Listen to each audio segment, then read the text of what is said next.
اسے سب ہے قید نقیخہ کا بیٹا، وہ احمد رضا ہے بریلی میں لیٹا، اسی اعلی حضرت اسی اعلی حضرت کا ہے واسطہ، مدینہ بلا لیجئے۔ السلام علیکم ورحمۃ اللہ تعالیٰ وبرکاتہ۔ میرے سلام کا جواب وفادار رسول ہے۔ سامعین اکرام، سب سے پہلے آپ کو ایک ریکویسٹ کرنا چاہوں گا، اپنے اپنے ایریے میں، اپنے اپنے محلے میں اپنے دوست احبابوں کو ساتھ لے کر اپنے پاس کے پولیس اسٹیشن میں جا کر کے اس لڑکی کے خلاف جس نے ہمارے نبی علیہ الصلوۃ والسلام کی شان میں گستاخی کی ہے FIR درج کرائی جائے اور اس کے خلاف پروٹیکٹ کیا جائے۔ پروٹیکٹ ایسے ہونا چاہیے کہ نہ اس میں کسی کا نقصان ہو، نہ اس میں کسی کو ہانی پہنچے۔ پرشاسن سے قانون کے دائرے کے اندر رہ کر اپنی بات منوائی جائے۔ اور سب سے بڑی بات یہ ہے کہ کل دہلی کے اندر شام 4 بجے ہم لوگ پروٹیکٹ کریں گے اور انشاءاللہ اپنے دوست احبابوں کے ساتھ جو ہے بڑے بہترین انداز میں تھانے پہنچیں گے اور FIR درج کرائی جائے گی۔ حالانکہ 2 FIR پہلے درج ہو چکی ہے اور اسی وجہ سے ابھی تک کوئی کارروائی اس کے اوپر نہیں ہوئی ہے۔ تو آپ لوگوں سے گزارش ہے کہ آپ لوگ بھی بڑھ چڑھ کے حصہ لیں اور صحیح طریقے سے صحیح انداز سے پروٹیکٹ کریں۔ دوسری بات، اس ریکارڈنگ کو آپ سنیں اور سننے کے بعد زیادہ سے زیادہ لوگوں کو شیئر کریں۔ کافی نالج کی باتیں ہیں اور کافی بہترین انداز میں کی گئی ہے۔ شرم کی بات تو یہ آتی ہے کہ میں آپ کو لوگ مسلمان کہتے ہیں لیکن درگاہوں پہ اور مزاروں پر بھونکتے ہیں، لیکن ایسے حضور علیہ الصلوۃ والسلام کی شان میں گستاخی کرنے والوں کے اوپر پروٹیکٹ نہیں کرتے۔ وہ ایسے وہابی دیوبندیوں پر جو اپنے گھروں میں بیٹھے رہتے ہیں۔ تو ہمارے جتنے بھائی ہیں ریکارڈنگ کو سنیں، زیادہ سے زیادہ شیئر کریں، دعا میں یاد رکھیں۔ السلام علیکم ورحمۃ اللہ۔ میں سے کہہ رہا تھا، سن پا رہے ہو؟ جی سن پا رہا ہوں۔ میں سے کہہ رہا تھا، اپن کوئی درگاہ پہ جاتے ہیں، میں جاتا ہوں، مان لو میں کسی درگاہ پہ گیا اور میں نے سجدہ کر دیا وہاں پہ اور یہ مانگ لیا میں نے کہ میرے کو یہ ایسی چیز عطا کر دو، میری یہ فلانی دعا ہے، یہ مجھے میری قبول کر دو، میری قبول ہو جائے، تو یہ شرک میں شامل ہے یا نہیں ہے؟ یہ آپ کا سوال ہے۔ جی یہ آپ کا سوال ہے۔ جی یہ میرا سوال ہے۔ میں گیا کسی درگاہ پہ، میں نے چیز کی مانگ کر دی، میں نے مانگ لیا، جیسے اپن اللہ سے مانگتے ہیں دعا میں، ویسے میں نے مانگ لیا سجدہ کر کے۔ اچھا، تو مانگ جی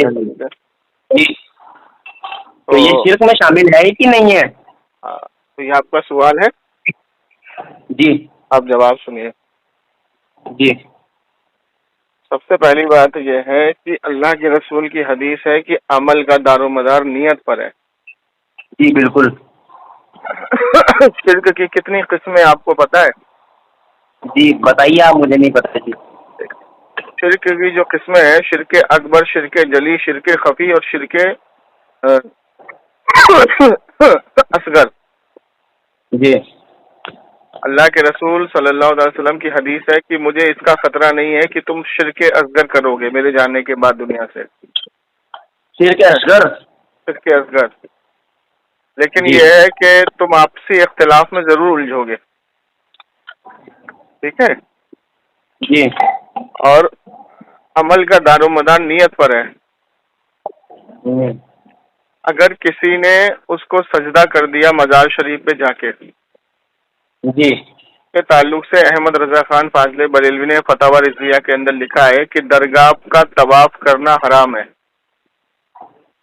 جی درگاہ پر تعظیمی سجدہ کرنا حرام ہے۔ اگر معبود سمجھ کے کیا تو شرک ہوگا۔ تو جیسے مثال کے بات صحیح ہے۔ سنیے جیسے آپ کا عقیدہ یہ ہے کہ اللہ کے نیک مقرب بندے ہیں تو آپ نے تعظیم میں سر کو جھکا دیا، اگر سجدہ کر دیا تو یہ حرام ہوگا، شرک نہیں ہوگا۔ شرک جب ہوگا کہ جب آپ اس کو معبود سمجھیں گے۔ بہقی شریف کی حدیث ہے، اللہ کے رسول صلی اللہ تعالی وسلم کی قبر مبارک پر ایک صحابی رسول اپنی پیشانی ٹکائے ہوئے تھے، جن کا نام تھا حضرت ایوب انصاری رحمت رضی اللہ تعالیٰ عنہ۔ تو مروان آتا ہے اور ان کی گردن کو پیچھے سے پکڑتا ہے اور کہتا ہے کہ تو یہ کیا کر رہا ہے، تجھے پتا ہے یہ کیا ہے؟ تو جب وہ اپنی پیشانی اٹھاتے ہیں تو مروان جب ان کی صورت دیکھتا ہے تو کہتا ہے یہ تو حضرت ایوب انصاری ہیں۔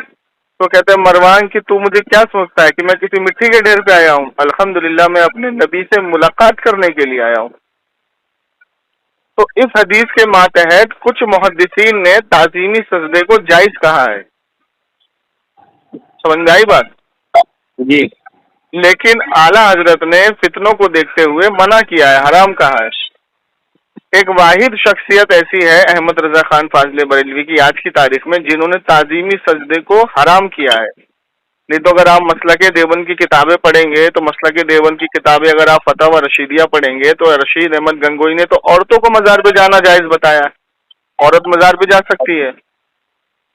اور تعظیمی سجدہ تو خود اشرف علی تھانوی، قاسم نانوتوی، رشید احمد گنگوئی، خلیل احمد امبیڈوی نے حاجی امداد اللہ مہاجر مکی کا کیا ہے۔ اگر آپ ہاں تو تعظیمی سجدہ اگر کوئی کرتا ہے تو میرے بھائی اس کے اوپر شرک کی تہمت نہیں لگائیں گے جب تک آپ اس سے پوچھیں گے نہیں۔ اگر اس سے پوچھیں گے کہ بھائی آپ نے سجدہ کیا سمجھ کے کیا، وہ کہے گا میں نے معبود سمجھ کے نہیں کیا، اللہ کا ولی سمجھ کے کیا، تو اس کے اوپر حرام کا فتویٰ لگے گا اور اس کو سمجھایا جائے گا۔ بات سمجھ میں آئی آپ کو؟ سکتے ہیں، مانگ کس چیز سے سکتے ہیں؟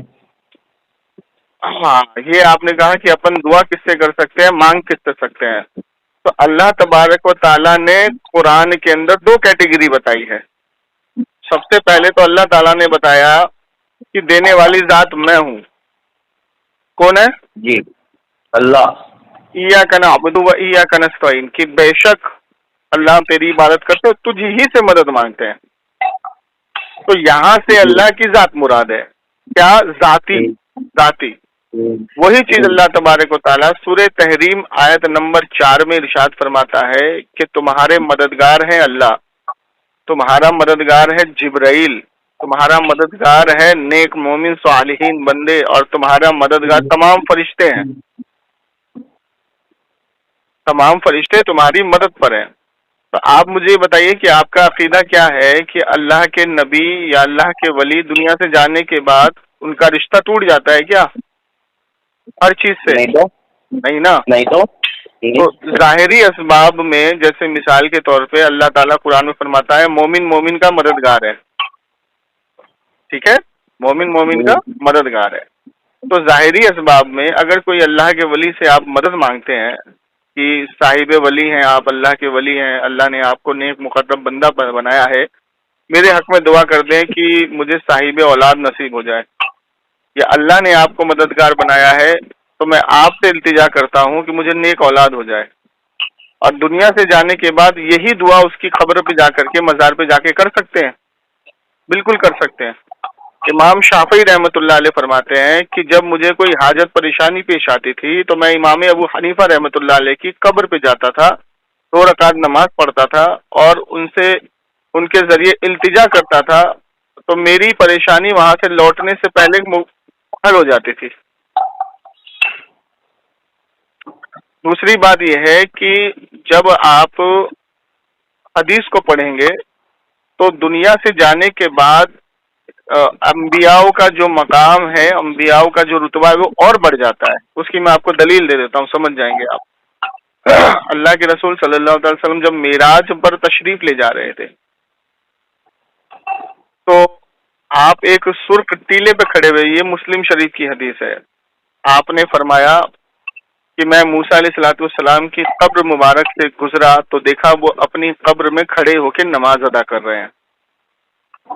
اس کے بعد جب اللہ کے رسول مسجد الاقصی پہنچے تو 1,24,000 پیغمبر آپ سے پہلے وہاں پہنچے ہوئے تھے کہ نہیں؟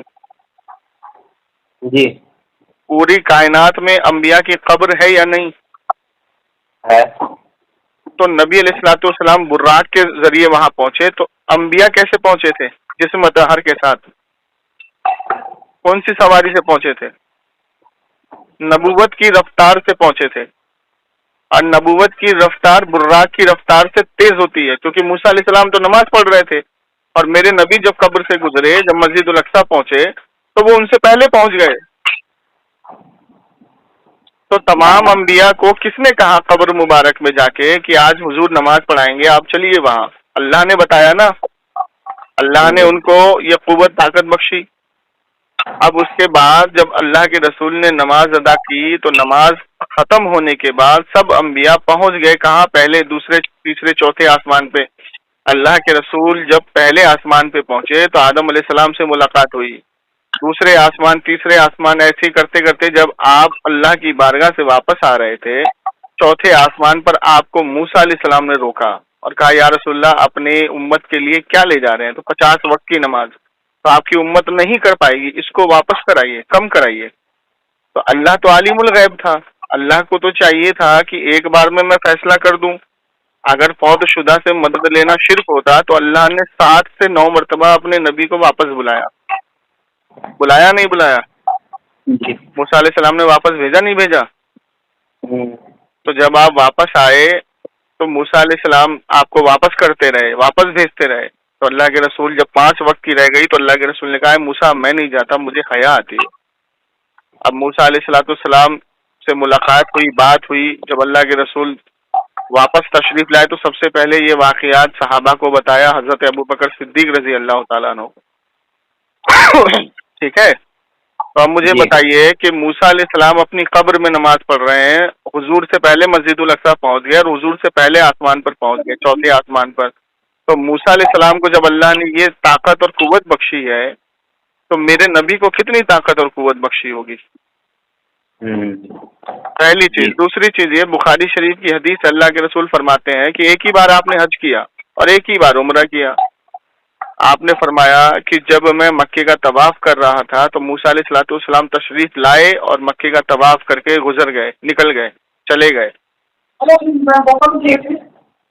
تو جناب من پہلی بات تو یہ عقیدہ اہل سنت والجماعت کا نہیں ہے کہ اللہ کے ولی سے، اللہ کے نبی سے یا صحابہ سے، تابعی سے ہم دعا نہیں کر سکتے یا دعا نہیں کروا سکتے یا ان کی قبر پہ جا کر کے التجا نہیں کر سکتے. یہ عقیدہ اہل سنت کا ہے ہی نہیں. یہ آج کی تاریخ میں ان وہابیوں نے عقیدہ، آپ کو جو میں نے حدیث بتائی مسلم شریف کی، آپ کو جو میں نے حدیث بتائی بخاری شریف کی، کسی وہابی کو دیکھا یہ بیان کرتے ہوئے؟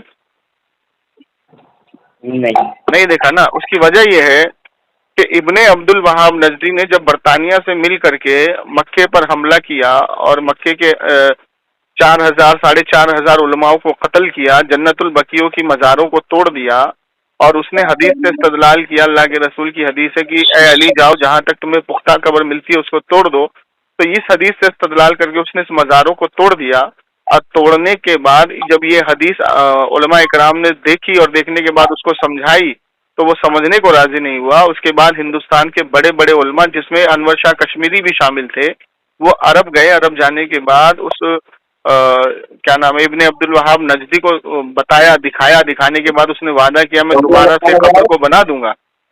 لیکن اس کے بعد اس نے یہ دیکھا کہ نہیں. اب کیا کیا اس نے دارالعلوم دیوبند کے علماء کو خریدا. خریدنے کے بعد اس نے اپنے ساتھ شامل کیا اور مسلک دیوبند اور اہل حدیث کی نظام وہاں پہ قائم ہوئی.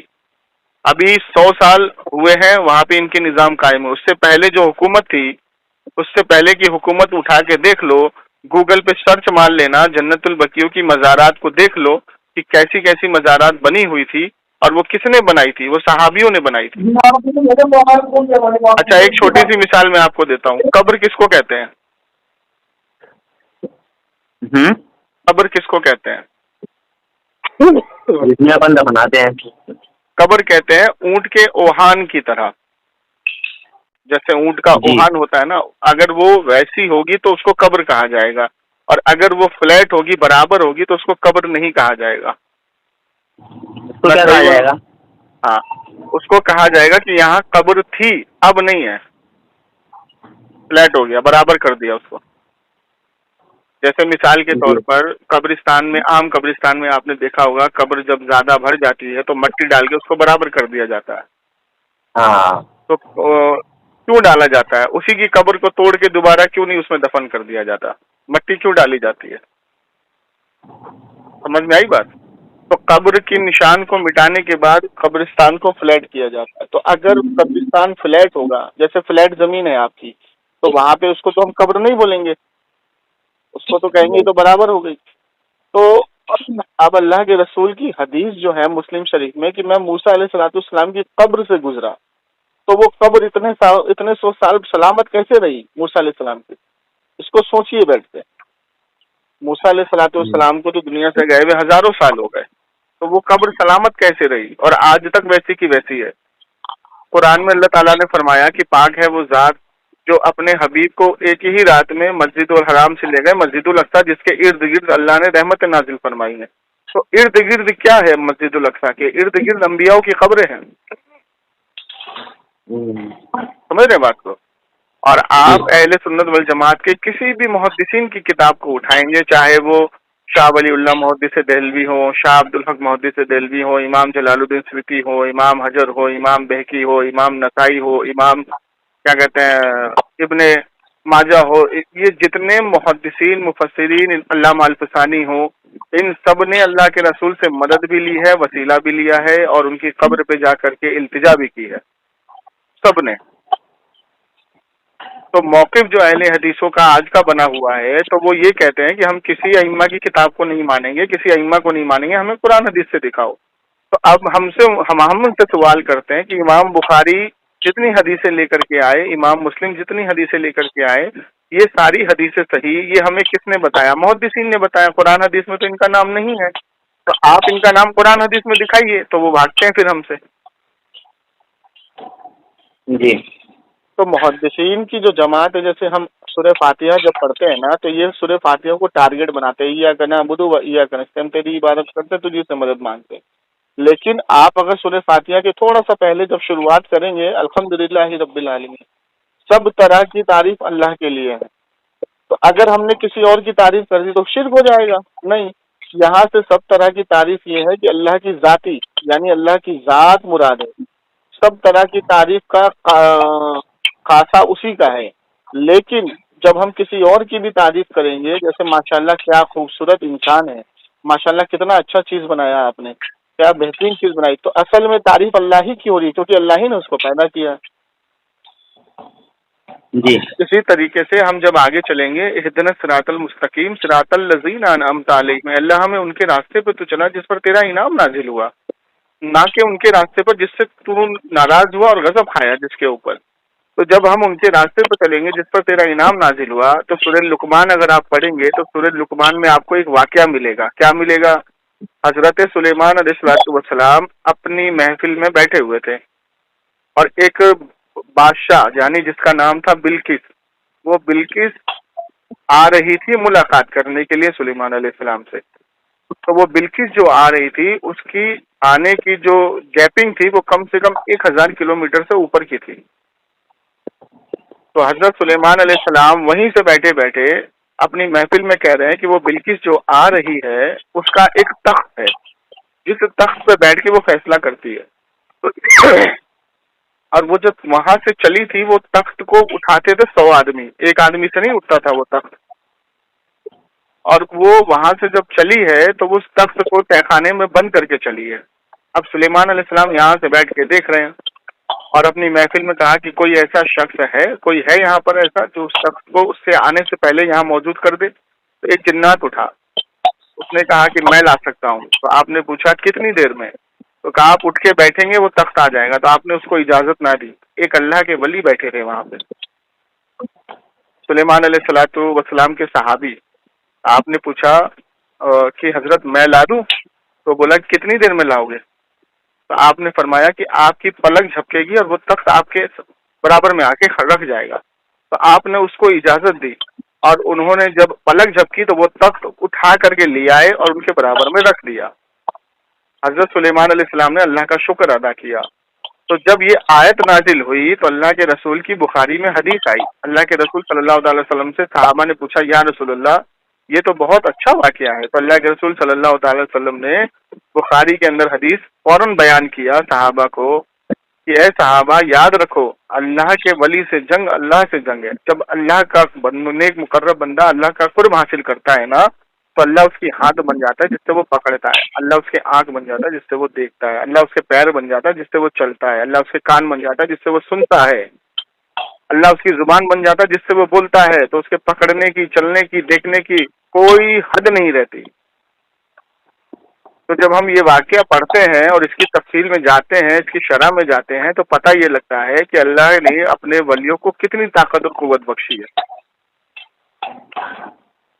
جی سمجھ میں آ رہی ہے بات؟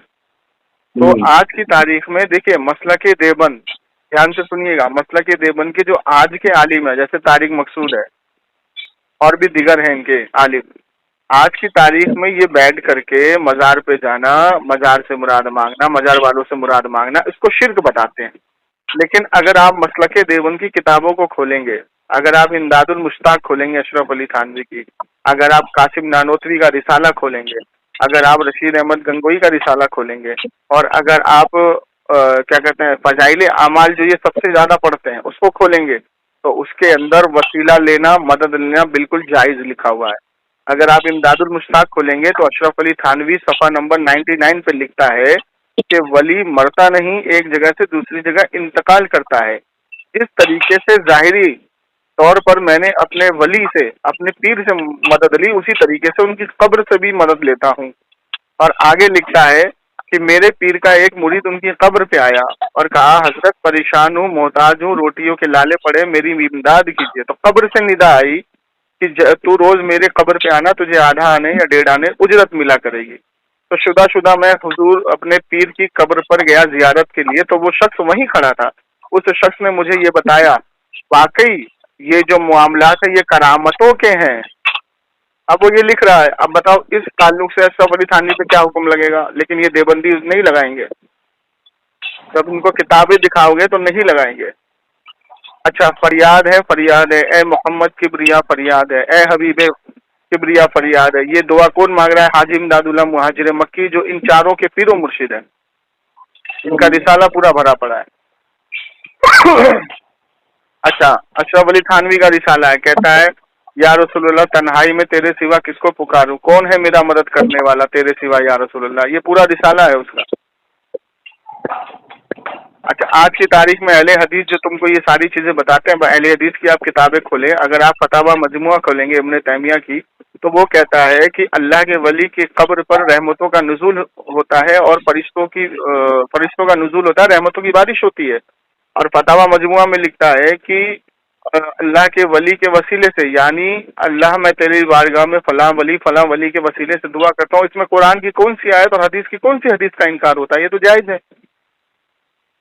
اور صراط المستقیم میں لکھتا ہے کہ فرشتوں کا نزول ہوتا ہے اور رحمتوں کی بارش ہوتی ہے اللہ کے اولیاء کی قبروں پر. سمجھ گئی بات؟ اگر آپ فتاوی نظیریہ کھولیں گے اس میں بھی مدد لینا جائز ہے. صدیق حسن بھوپالی کتاب ہے لکھنے والا وحید الزمان, کتاب کا نام ہے ہدیۃ المہندی. وہ لکھتا ہے اے ابن قیم میری مدد کر, اے قاضی شوکانی میری مدد کر, میں روتا ہوں بلبلاتا ہوں ٹھنڈی آہیں بھرتا ہوں, اے میرے دین کے رہنما میری مدد کرو. اب قاضی شوکانی اس کا پیر و مرشد تھا, وہ دنیا سے چلا گیا. اب بتائیے یہ ان کی کتابوں میں بھرا ہوا ہے, لیکن جب ہم ان کے اوپر کہتے ہیں کہ پہلے ان کے اوپر فتوے لگاؤ تو یہ لوگ بھاگتے ہیں ہم سے, نہیں لگاتے فتوے. تو اسی طریقے سے آپ کسی بھی ائمہ کی کتاب کو کھولیں گے, یہاں تک کہ کسی بھی محدثین مفسرین کی کتابوں کو کھولیں گے, آپ کو وسیلہ اور مدد بالکل ملے گی اس کے اندر کہ انہوں نے وسیلہ بھی لیا, مدد بھی لیا. ٹھیک ہے جی, ٹھیک ہے. ہاں تو آپ سے میری گزارش ہے میرے بھائی, دیکھو میں آپ کو جانتا نہیں ہوں. اب دیکھیے حضور علیہ الصلوۃ والسلام کی حدیث ہے, دھیان سے سنیے گا, یہ مسلم میں بھی ہے, ابو داؤد میں بھی ہے.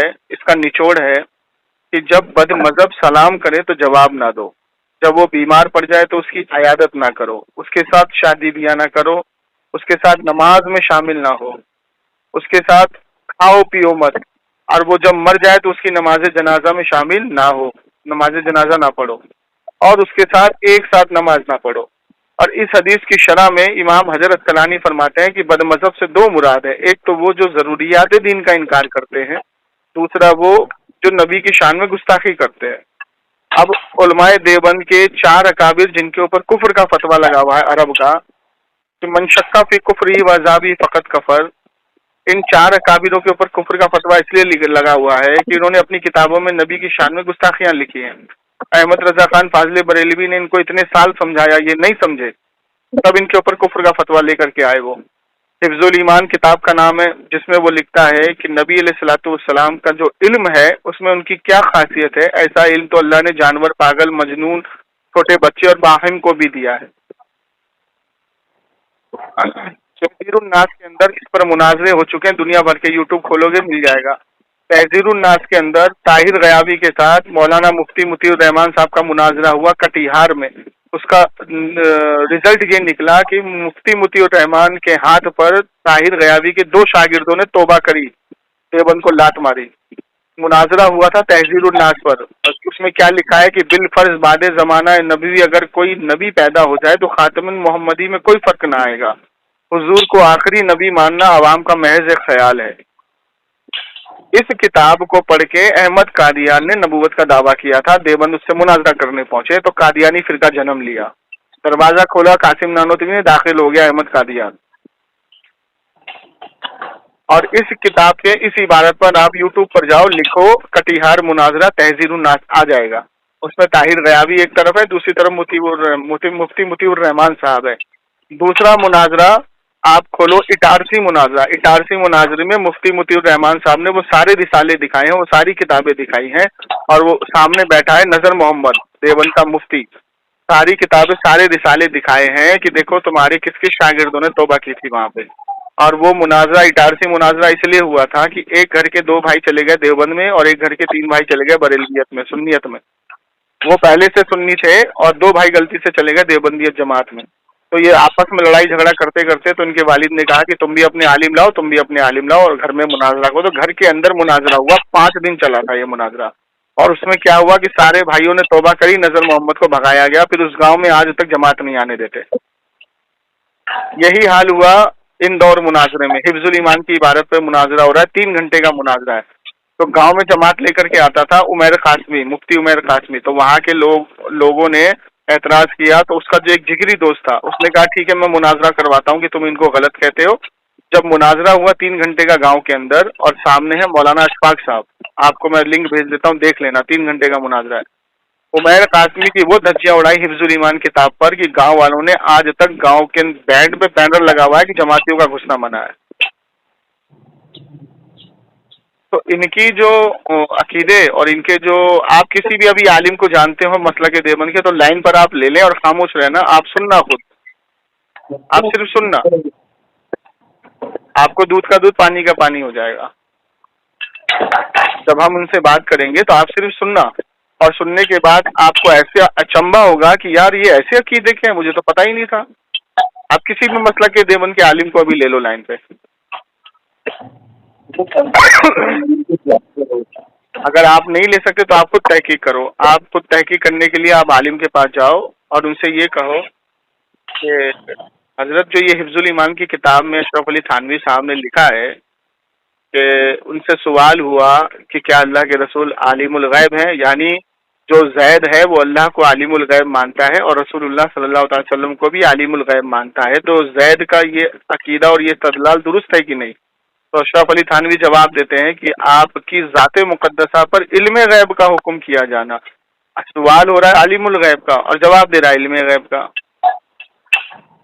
ٹھیک ہے. اور آگے لکھتا ہے کہ اس میں اللہ کے رسول کی ہی کیا خاصیت ہے؟ ایسا علم تو اللہ نے جانور، پاگل، مجنون سب کو دیا ہے. معاذ اللہ، استغفر اللہ.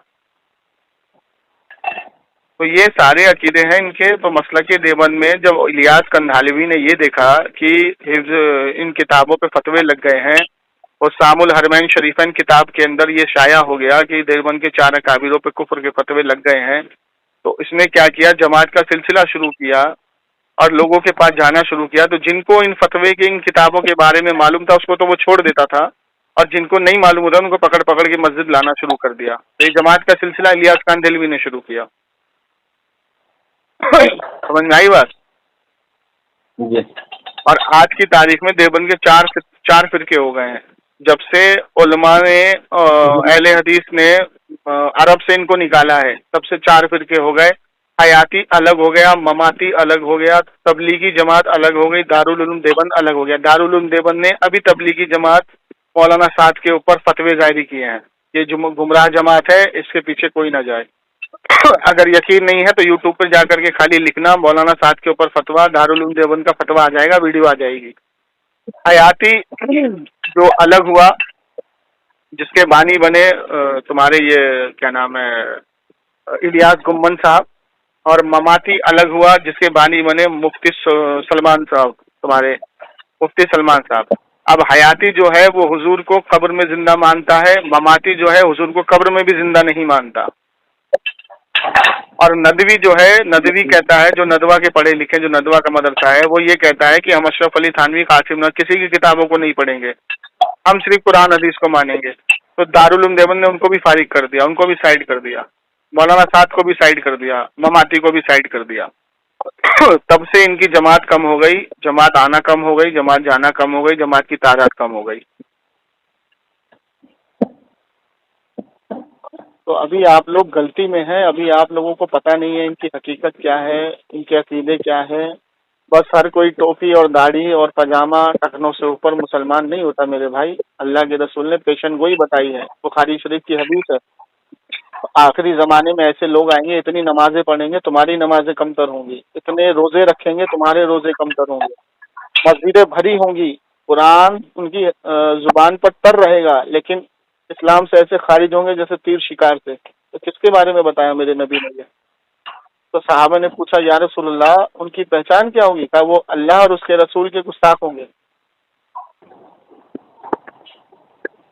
تو ہمیں ایسے آدمیوں کی شناخت کرنی ہے، ایسے لوگوں کی عقیدے کو دیکھنا ہے. نماز کوئی ہلکی چیز نہیں ہے، کسی کے بھی پیچھے پڑھ لو جا کے. جب ایک بازار میں مٹکا خریدنے جاتا ہے تو آدمی اس کو چاروں طرف سے بجا کے دیکھتا ہے کہیں سے ٹوٹا تو نہیں ہے، پانی لیک تو نہیں کرے گا. اور ایمان اتنا کمزور سمجھ لیا لوگوں نے کہ کسی کے بھی پیچھے جا کے نماز پڑھ لیتے ہیں، اللہ اکبر کھڑے ہو جاتے ہیں.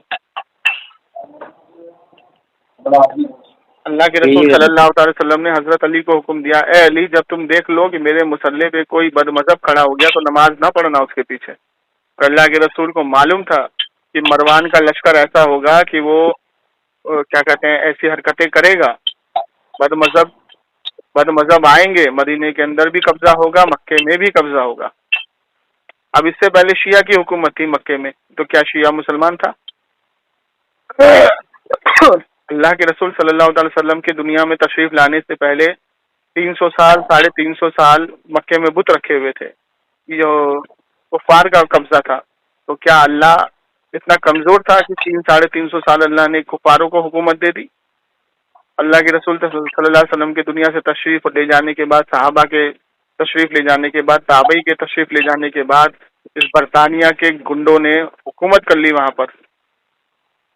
تو ابھی تو ان کو 100 سال ہوئے ہیں، ابھی تو تختہ پلٹے گا، یہ وہاں سے جائیں گے، ہٹیں گے، کیونکہ اللہ تعالیٰ تختہ پلٹے گا اس کا. انتظار کرو کتنے دن لگیں گے، ابھی بس بہت جلدی نزدیک آنے والا. ابھی دیکھو عرب میں ان لوگوں نے سنیما ہال بھی کھول دیا، اسٹوڈیو بھی کھول دیا، معاذ اللہ تک فلم سٹنگ کھول دیا. نجد کے لیے، ریاض کے لیے اللہ کے رسول نے بددعا کی ہے کہ نجد کے لیے دعا نہیں کرتا، یہاں سے فتنے اٹھیں گے. اور نجد کہاں ہے جس کا نام انہوں نے بدل کے ریاض رکھ دیا. اور نجد میں دیکھو کیا ہوا، فلم سٹنگ کھل گئی ہے، سنیما ہال کھل گیا، بدکاری شروع ہو گئی ہے، عورتیں ڈرائیورنگ کر رہی ہے، فلمی فوٹو اسٹوڈیو کھل گیا جس میں چھوٹے چھوٹے کپڑے پہن کے فوٹو کھنچواتی ہیں. تو یہ سب عام ہو رہا ہے بھیا عرب کے اندر دھیرے دھیرے. تو یہ سب کیا ہے؟ یہ سب قیامت کی نشانی ہے. تو کیا ہے یہ؟ دیکھو آپ نے مندر بنوا دیا، ان لوگوں نے بڑے بڑے مندر تعمیر کروا دیے، ٹھیک ہے. تو اللہ کے رسول نے فرمایا نا کہ لات اور منات کی جو ہے بت پرستی دوبارہ شروع ہوگی، اور اس کی شروعات ہو گئی ہے. ایک جماعت نے وہاں سے دوبارہ سے ہوول کی اور لات کی پرستی شروع کر دی ہے. ایک جماعت عرب میں اور پیدا ہو گئی ہے، وہ کہتی ہے کہ ہم کلمہ 40 سال کی عمر میں پڑھیں گے، کیونکہ حضور نے 40 سال کی عمر میں نبوت کا اعلان کیا تھا، کلمہ پڑھا تھا. جی تو ایسا نہیں ہے فتنے اٹھیں گے. ابھی گوہر شاہی فتنہ آیا ہے ایک نیا، جو چاند میں اپنے پیر کی تصویر دکھا رہا ہے.